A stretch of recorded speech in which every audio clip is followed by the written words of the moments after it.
Rooted in Leadership lesson number 3.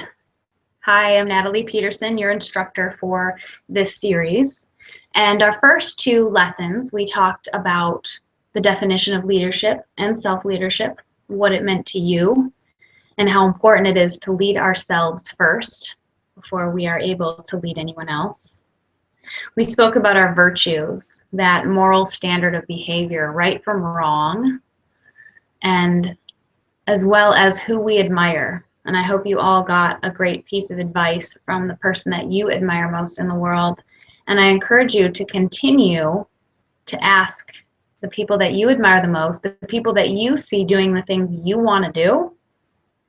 I encourage you to ask them for advice on a regular basis.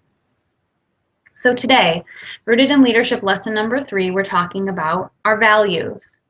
So we've covered our virtues. Moving on now to values, which differ in that our values are the things that are most important to us in life.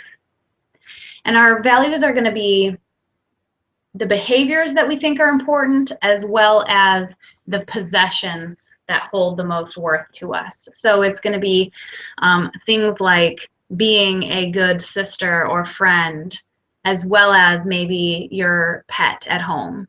You know, I really value my dog quite a bit, and even though it's not a behavior, it's something that holds a lot of worth to me.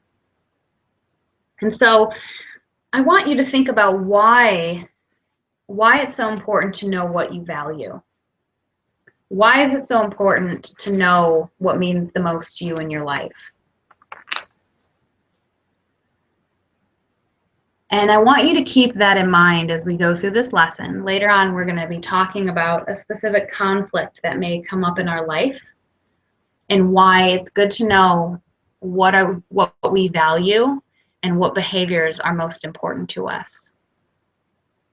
And so to get started, on the screen, you'll see examples of lots of different values. So as you can see, they're both behaviors as well as possessions, as well as things that you can engage in. Family, animals, your health, being a good friend, music, video games, a passion for life, nature, being honest, food, travel, fun, technology, fitness. And I'm sure there are many others that you can think of that you value in your life. Again, this is people or things. And so on your worksheet, using these examples and others that come to mind, for the next 3 minutes, I want you to list out 10 things that you value the most in your life.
Nice work. Go ahead and put your pencils down, finishing up whatever sentence you were writing.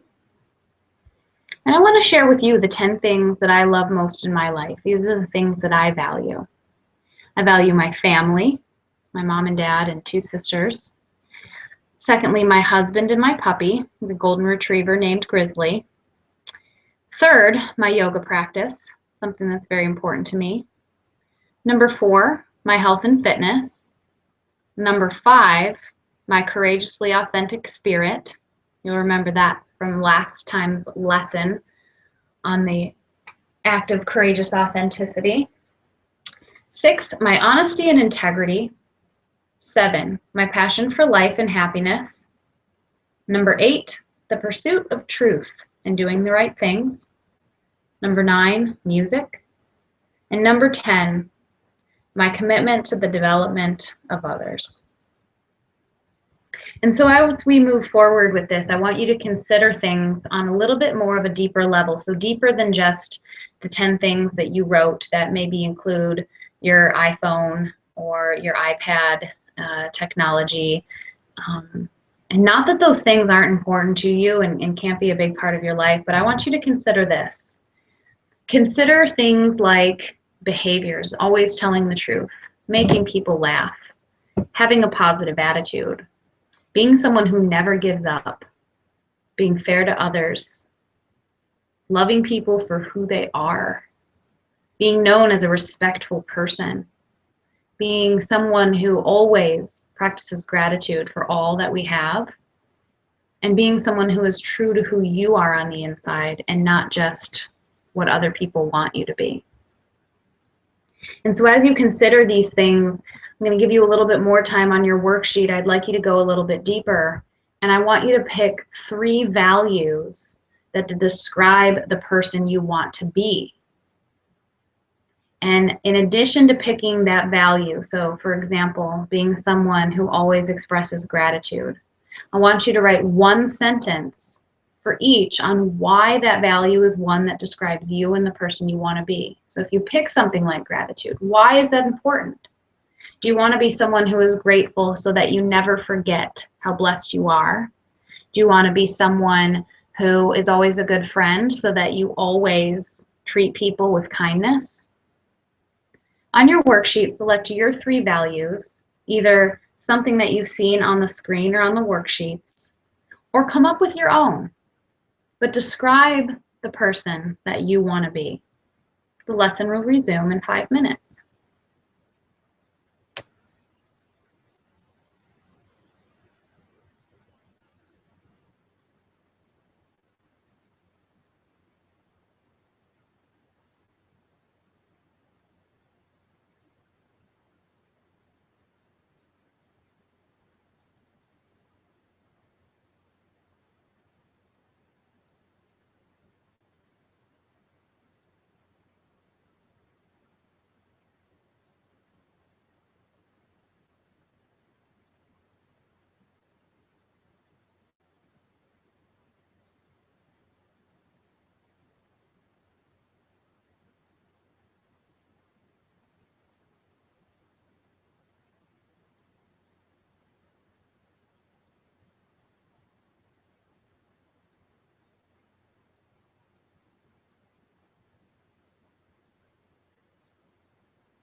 Nice work. Go ahead and put your pencils down, finishing up any last remaining statements. As you remember, in the beginning of this lesson, I asked you, why do you think it's important to know what you value? And I'm going to take that a step further. Why do you think it's important to know which virtues are important to you? And that's the next thing I want to talk about and share, is that there is this conflict that may arise in your life between your virtues and your values. And this happens because virtues are defined in nature, while our values are defined by us personally. And what this means is that moral standards, right and wrong, are defined within a culture, within a society, within a school, and they're pretty much universally accepted. Doing the right thing versus the wrong thing, cheating on a test being the wrong thing to do, is universally accepted, especially within a school. While our values are defined by what's important to us as human beings personally. So you choosing the 10 things that you value the most, everyone in the room with you today is going to have a different list of values. Everyone that you meet, while you may share certain things, the details of what is most important is specific to the individual person.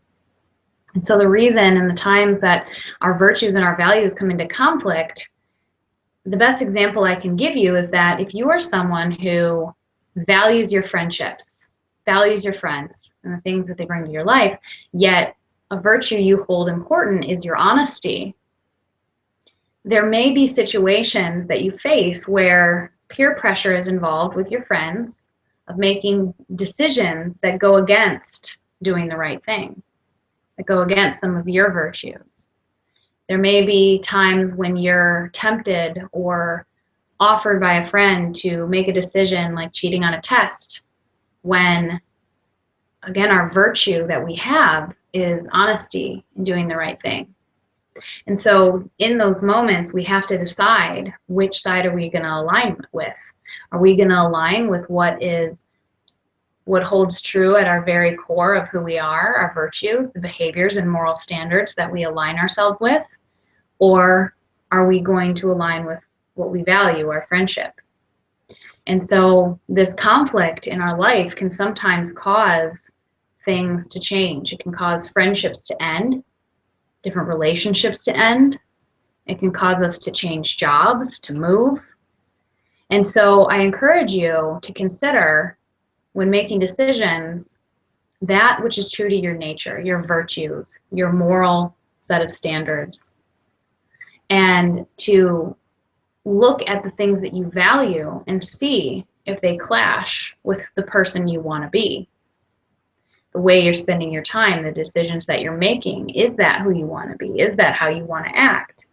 And that's why it's so important for us to define these things, for us to define who we want to be and the way we want to behave. Because if I want to be a healthy and happy and courageous person, but the things I value are not allowing me to be that person or make those kinds of decisions, I may have to take a strong look at the values, the people, the things that I'm aligning myself with.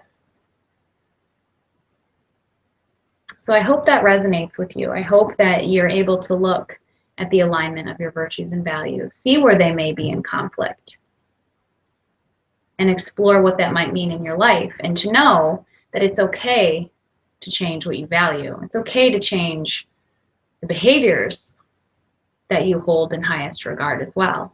It's okay to evolve and to have different things be important to you as you grow and as you discover the things that you believe to be the best for you. And so with that in mind, the last exercise that you'll do today in lesson number 3 is to write your value statement for the year. The lesson is going to end, but for the rest of the class, spend time writing this statement, which must be 7 lines long, beginning each statement with, "This year I value blank because blank." So, for example, this year, I value my health and fitness because I know if I am healthy and strong in body, I will be healthy and strong in mind. Or, this year, I value my commitment to the development of others because I know that by giving to other people, that gift comes back around to me. So these are the kinds of things to explore.